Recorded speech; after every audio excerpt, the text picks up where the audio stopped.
हाँ, मतलब कुरान की ये आयत है कि मैं जहन्नम को जिन्नों और इंसानों से भर दूंगा।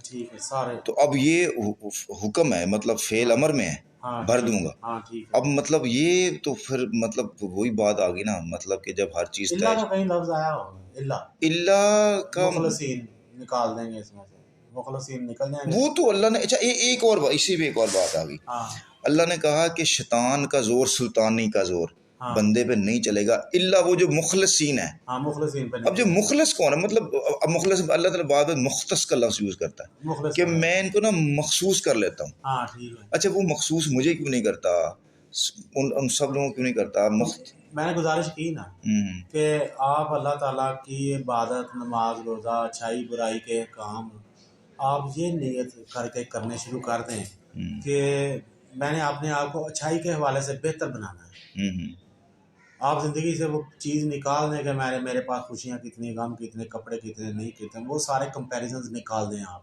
हम्म आप सिर्फ ज़िंदगी को ये सोचने लगें कि यार मैंने ज़िंदगी को अच्छाई और बुराई के हवाले से देखना है और इसी के हवाले से मैंने अपने आप को बेहतर बनाना है। तो हम्म। आपको तौफीक भी मिल जाएगी। आपको अच्छा। अच्छा, आपने ये कितना आसानी से कह दिया, तौफीक हाँ मिल जाएगी। हाँ, लेकिन वो जो, मतलब मैं कौन सोच ऐसा, के देखें। नहीं मैं मतलब कौन ऐसा जो कि चाहता कि नमाज ना पढ़े, चाहते हाँ नमाज पढ़ूं, नहीं, सच बोलूं, अच्छा हाँ काम लेकिन करूं। प्रेफरेंस नहीं ना है। प्रेफरेंस नहीं है। प्रेफरेंस नहीं है, तरजीह नहीं है, तरजीह अव्वल और नहीं मैं है। इसको ये इस बात, मतलब मैं अपनी बात करता हूँ। हाँ मैं रात को थका हुआ आया हूँ, और ठीक मुझे है। पता है ईशा की नमाज मैंने पढ़नी है, हाँ और मैं कहता चल यार सो जाता हूँ, सुबह फजर की नमाज पढ़ूंगा। यही तो बात फजर की नमाज भी नहीं पढ़ेगी। है। बिल्कुल है। तो अब ऐसे ही मैं है। कहूँ इस बात को कि जी मुझे तौफीक नहीं मिली, मेरे नहीं मेरे तौफीक नहीं। आपने तरजीह नहीं दी। आपने तरजीह नहीं दी। चले। आपने ज़िंदगी की एक्टिविटीज़ इस तरह मुंतखब नहीं की। हम्म आपने अपनी ज़िंदगी की एक्टिविटीज़ इस तरह एडजस्ट नहीं की कि जिसमें नमाज को आप प्रेफर करते। भाई मैं घर जाता हूँ, मैं यहाँ स्कूल है, मैंने उस वक्त तक स्कूल से नहीं निकलना जब तक मैं नमाज ना पढ़ लूँ। हम्म मैं जो मर्जी हो जाए। अच्छा मेरा बच्चा है, बहरहाल उसका बच्चा है, बच्चे के जज्बात का ख्याल रखना पड़ता है। मैं उस दिन मैंने क्लास में नमाज पढ़ी। हम्म मुझे इन्होंने कहा ये 7वां पीरियड भी लगा, छठा भी लगा, 8वां भी लगा, 5वां भी लगा। मैंने कहा जोर तो निकल जाएगी, मैं 2 बजे तक फारग होऊंगा, उसके बाद पता नहीं क्या करना है, उसके बाद बच्चे को लूँगा, घर पहुँचे जोर तो निकल गई, ख़राब होगी ना जोर। नमाज वक्त पे ना पढ़ी तो गई। अजान सुनी है तो नमाज पढ़नी है, केले पढ़नी है, जमात के साथ पढ़नी है। अजान सुन ली ना तो अब नमाज पढ़नी है। मैं तो ये सोचा, तो मैंने क्लास में पढ़ ली। मैंने कहा ठीक है, मैंने नमाज पढ़नी है, उसके बाद मैं सोचूंगा मैंने क्या करना। तो घर जाना है, मैंने अपने शेड्यूल, मैंने लोगों को मिलना जुलना छोड़ दिया और मैंने लोगों को, मैं नमाज पहले बाद में देखूंगा कि अब मैंने क्या करना है। आप कहेंगे कि मैंने मीटिंग कर पे जाना है, अब आपने ड्राइव करनी है, आपका 1.5 घंटे का सफ़र है, आप उसको ये सोचते ही नहीं है कि यार मैंने नमाज कहाँ पढ़नी है। 1.5 घंटे का सफ़र तो मैंने करना है, मैंने फलां जगह मैंने पानी रखा है, मैंने वज़ू करना है, मैं घर से वज़ू करके निकला हूँ, मैंने जाए नमाज रखा है कि नहीं रखा, मैंने नमाज की तरजीह है।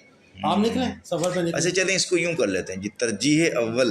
हाँ मेरे नज़दीक मेरी एकेडमी, मेरा मीटिंग, मेरा बिजनेस, मेरा कारोबार, हाँ वो तरजीह है, हाँ नमाज तरजीह बिल्कुल नहीं है। हाँ। अच्छा, अब वो जो इसको कौन तय करता है जी कि तरजीह किसने बनानी है किसने नहीं आपने बनानी? करना है, मैंने करनी आपने करना, इसका आपने इख्तियार। नमाज हर कीमत पर आपने वक्त पे अदा करनी है। हम्म अब सुने ज़रा, अब सुने तरजीह अव्वल क्या है। हम्म तलावत आपने एक मखसूस टाइम रखना है कि मैं सुबह को इतनी पढ़नी है, 2 सफ़े रख लें, 1 सफ़ा रख लें, 4 आपने मखसूस टाइम रख लिए।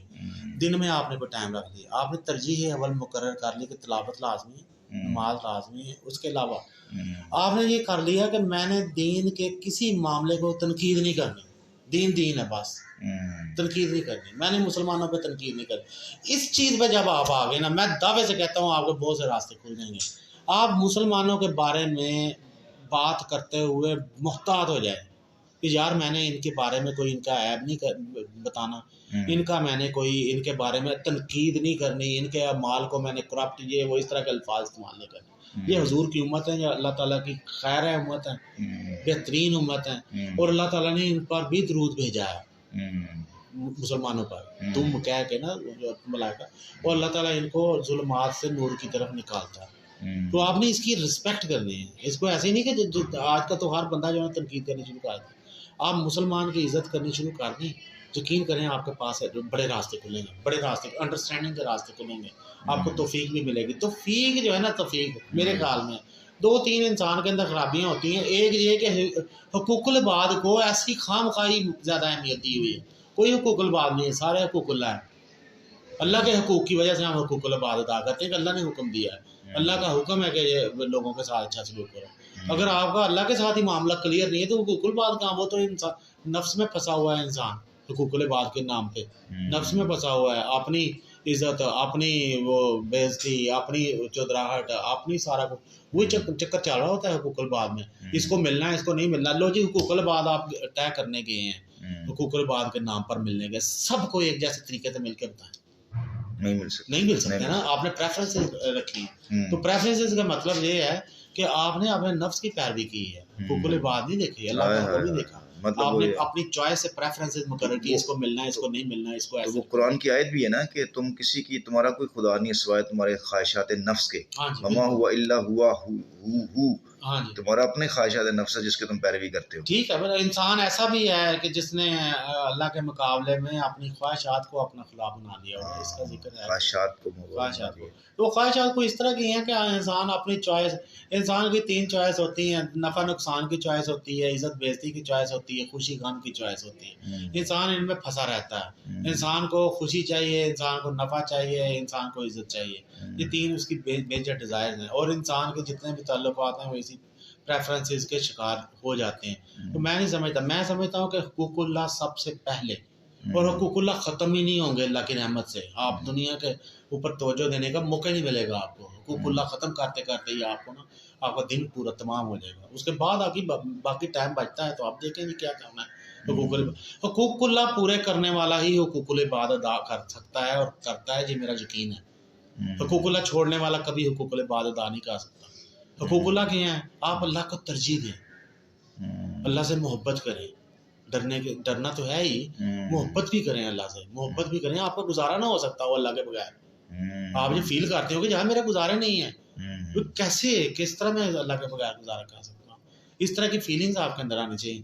नमाज के बारे में आप कोई अपने, मैं इस नतीजे पर पहुंचा हूँ, हम अपनी नमाजों को कंडेम नहीं करें कभी, मैं नहीं करूँ। मैं कहूँगा या अल्लाह तूने जिस जैसी भी दी है ना मुझे मेरे लिए बिस्मिल्लाह। यहाँ से मुझे बताएं, नमाज़ों के हवाले से एक पूरा फ़िरका मौजूद है जो कहता है कि सलात नमाज नहीं है, ये जो हम पढ़ते हैं ये कोई नहीं है, तो एक निज़ाम का कायम करना है। तो वो फिर वो क्या यार, ये कंफ्यूज करने वाले जो लोग हैं ना, ये हर जगह पर मौजूद है, हर चीज़ में कंफ्यूज करने वाले मौजूद हैं। 2 ओपिनियन हर जगह पर मौजूद हैं। आपने अपने तौर पर क्लियर करना है कि अल्लाह ताला ने जो नमाज पढ़ी, जो रसूलुल्लाह सल्लल्लाहु अलैहि वसल्लम, जो पढ़ाई पढ़ने का कहा, जो रसूलुल्लाह सल्लल्लाहु अलैहि वसल्लम ने नमाज पढ़ी, वो यही पढ़ी नमाज थी। हाँ जी, उन्होंने कुछ चीज़ें ज़्यादा पढ़ी होंगी, दुआएं वगैरह ज़्यादा मांगी होंगी, हमें एक मुरतब करके एक टेक्स्ट दे दी गई है कि आपने यही पढ़नी है, यही करनी है। हमारे लिए बिस्मिल्लाह हमारे लिए इतनी काफ़ी है हमारे लिए, लेकिन नमाज यही थी। अब इसके अंदर आप अल्लाह ताला से कितनी लो लगा सकते हैं, कितना इसके साथ आप अल्लाह ताला के साथ अपना रिलेशन डेवलप कर सकते हैं। मैं अक्सर कहा करता हूँ कि यार, आपको मौलवी साहब मुसल्ला बिछाना सिखा देंगे, माँ बाप मुसल्ला ला देंगे, आपको मौलवी साहब नमाज सिखा देंगे, माँ बाप सिखा देंगे, वज़ू करना सिखा देंगे, जाके अल्लाह ताला से तल्लुक़ पैदा करना आपका काम है। वो आपने करना है, वो आपको कुछ सिखा नहीं सकता। ठीक हो गया, बड़ा अल्हम्दुलिल्लाह। वो आप जिस तरीके से उसका कोई तरीका निकालें यार, खुद क्रिएटिव काम है, सही क्रिएटिव काम है, आप खुद निकालें। चले, मुझे ना एक और बात बताएं, कलूब के वाले से अल्लाह ताला ने कुरान में तकरीबन कोई 20 की किस्में बताई हुई हैं, कोई 189 टाइम कल्ब का जिक्र किया हुआ है, कल्ब के मुख्तलिफ माने। अब हम टीचर हैं, हमारे सामने हर तरह का कलूब बैठा हुआ है। कुछ ऐसा कल्ब है जिसको कल्ब आसम कहते हैं, कुछ कल्ब कसत है, सख्त दिल बैठा हुआ है, और फिर वो जो है कि तुम उनको समझाओ या ना समझाओ ये तो नहीं मानने वाले। तो ऐसे लोगों को और ऐसे बच्चों के सामने आप कैसे अपनी बात रखेंगे, कैसे कन्विंस करेंगे? एक बात तो ये है कि मैं इन सबको मुसलमान समझता हूँ। मैं समझता हूँ कि अल्लाह ताला ने जो मुसलमानों के बारे में जिक्र किया है, मुझे सिर्फ वही लेना है। जो काफिरों के बारे में जिक्र किया है, अल्लाह ताला ने उनके दिलों का जिक्र किया है, वो मैं मुसलमानों पर अप्लाई नहीं करूँगा। लेकिन ये इस कुरान की जो आयत है वो वमिनन नासि मन यक़ूलु आमन्ना बिल्लाहि, वो मेरा काम नहीं है, व बिल यौमिल आखिर व मा हुम बिमुमिनीन। बिल्कुल ठीक है, वो अल्लाह ताला ने कहा है और उसका रसूल जाने और अल्लाह ताला जाने, वो मेरा काम नहीं है। मेरी ये पोजीशन नहीं है कि मैं किसी के दिल के अंदर झांक के देख सकूं कि इसका दिल जो है वो मोमिन है कि नहीं है, वो मुझे नहीं पता, तो वो अल्लाह ताला को पता है। अब मैं उस काम से निकल आया हूँ। जो काफरों के बारे में आयात है ना, मैंने उनसे सिर्फ इतना सीखना है कि या अल्लाह तेरा शुक्र है तू मैं काफिर नहीं बनाया मुझे, मुझे मैंने सिर्फ उस पर शुक्र करना है अल्लाह का, मैंने सिर्फ खुश होना है कि अल्लाह ताला ने कहा है कि मैंने इनके दिलों पर मोहर लगा दी, ये न दिलों के ऊपर और इनके कानों के ऊपर, और मैंने इनकी आंखों पर पर्दा डाल दिया। मैं जब आयत पढ़ूंगा ना, मैं कहूँगा शुक्र है या अल्लाह, मैं काफिर नहीं, तूने मुझे तौफीक दी, मैं मुसलमान पैदा हुआ, तेरे करम से पैदा हो, तेरी मेहरबानी से पैदा हो, वरना तो मुझे इनमें भी शामिल कर सकता था। मैंने इन आयात से कोई इस तरह की चीज़ समझनी जो काफिरों के बारे में, मैंने मुसलमानों को ना तनकीद करनी है, ना उनको काफिरों की मिसाल देनी है, ना उनको काफिर समझना है। मुझे पता है कि आज 4 हिंदुओं को ये मौजूदा मुसलमानों तक लाने में कोई बंदा माई का लाल दावल नहीं कर सकता कि मैं उनको मुसलमान करके इस लेवल तक ले आऊँगा, जिनको हम समझते हैं कि इनके ईमान का फ़ायदा ही कोई नहीं है। उन मुसलमानों का हम समझते हैं, बहुत से मुसलमानों के बारे में हमारा ये ख्याल है कि यार ये मुसलमान है ही नहीं। और भाई अगर हिंदुओं को मुसलमान करके इस लेवल पर लाना पड़े तो पता लग गया, तो पता नहीं उनकी मेहरबानी अल्लाह ताला ने पता नहीं कहाँ से निकाल के उनको कहाँ ले आए। आप उनकी 4 बुराइयों को देख के बेचारों को, मैं तौबा अस्तगफिरुल्लाह, मैं नहीं उनकी बुराइयों को देखता, मैं देखने के हक में नहीं। तो अच्छा ही हो गया। अब मुझे बताएं, चले ये आई एक्सेप्ट, मुझे बहुत अच्छी लगी बात आपकी कि हमें दिलों के हाल अल्लाह ही जानता है, हम नहीं जानते ना, उसकी बुनियाद पे हमें फैसला करना चाहिए, सब कुछ समझे। लेकिन आप टीचर हैं, क्लास के अंदर हर तरह के लोग बच्चे बैठे हैं, आप उनको पढ़ा रहे हैं, तो उसमें से 5-6 तो आपको सुन ही नहीं रहे, वो अपनी बातों में बिजी हैं, तो उनको फिर कैसे डील करेंगे? कुछ भी नहीं है, आपकी अपनी वैरायटी है, आपका अपना तल्लुक है, आप अपनी दिमाग को इस्तेमाल करके लोगों को मैनेज किस तरह करना है, और लोगों के साथ आपने कलाम किस तरह करना है, मोहब्बत से करना है, डरा के करना है, जैसा भी करना है, ये आपकी स्वाबदीद है। इसके ऊपर कोई किसी जगह पर आप कोई वर्डिक्ट नहीं देखेंगे।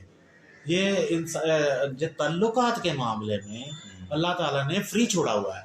तल्लुकात के मामले में दोस्त से तल्लुक लिमिट्स बता दी हैं, मियाँ बीवी का तल्लुक थोड़ी सी लिमिट्स बता दी हैं। अब उनके अंदर जो वैरायटी है ना, जो उनके अंदर वेरिएशंस हैं, कहाँ से लेकर कहाँ तक, भाई आप नीचे लग जाएं, आप ऊपर उठ जाएं, अल्लाह ने नहीं ये बताया कि आपने क्या करना है। अल्लाह ने फ़राइज़ बता दिए, बीवी को भी उसके फ़राइज़ बता दिए, शोर को बता दिए।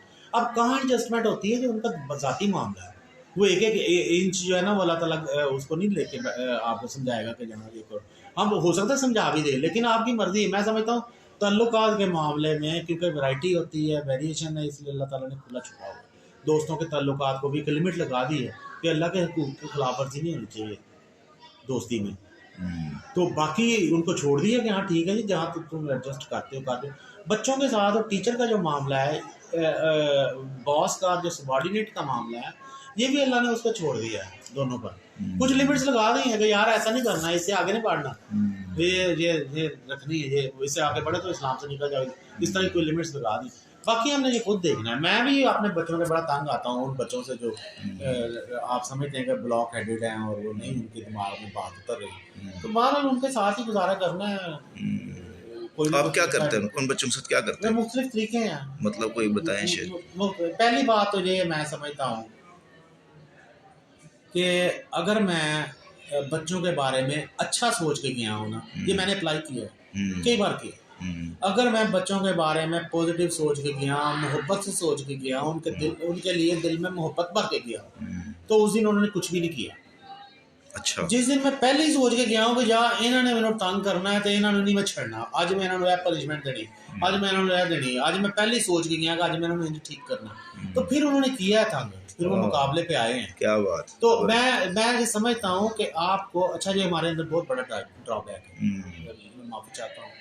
हम लोग टीचर हैं, लेकिन हम टीचर्स की एक्सपीरियंसेस नहीं पढ़ते, हम दूसरे टीचर्स के एक्सपीरियंसेस नहीं पढ़ते, ना उनसे शेयर करते हैं, ना सुनते हैं। हमारा ये बहुत बड़ा, हमें चाहिए कि हम अंग्रेज़ों के, हम दूसरे गैर मुल्कियों के, इंडियंस के, किसी के भी, यार पाकिस्तान के टीचर्स के, बलोचियों पठानों दूसरी नेशंस के, मेरा कहने का मकसद ये है कि we should have variety of experiences. पूरी दुनिया के टीचर्स, सारी दुनिया के टीचर एक जैसे हैं, मेंटली एक जैसे हैं, और टीचर जो है ना वो उनके आप एक्सपीरियंसेस पढ़ें, आपका अंदर से जो हौसला है ना, अंदर आपके अंदर वुसअत पैदा होती है, स्टूडेंट्स को जज़ब करने की गुंजाइश पैदा होती है, मुख्तलिफ किस्म के स्टूडेंट्स को डील करने की। तो बहुत अच्छी, बहुत बहरहाल मैंने ये देखा है कि यार जिस दिन मैं गया हो ना बच्चों के साथ मोहब्बत भर के दिल में, तो यकीन करें बच्चों ने आके उतनी मोहब्बत से मुझे, और मुझे एक भी इंस्टेंस नहीं पाया, डिसिप्लिन भी रहा है सारा, वो खामोश भी रहे हैं, सब कुछ रहा है। ज़बरदस्त, बहुत अच्छी सर, कमाल ये बातें हमारी कर रहे हैं साइकी अपनी है। सर, बहुत अच्छी बात है। मैं यकीन जाना ये चंद मिनट की गुफ्तगू में बड़ी चीज़ें सीखने को मिली, और इसका सर मतलब आपकी है कि मेहरबानी, आपने मुझे बोलने का मौका दिया। अल्लाह ताला ने आपको ब्लेस किया है sir. Thank you very much. ये बच्चे जो सुन रहे हैं, इंशाल्लाह ये मैं सेव कर रहा हूँ, बाद में भी सुनिएगा इसको। बड़ी बात है आपकी, आपने मुझे बोलने का मौका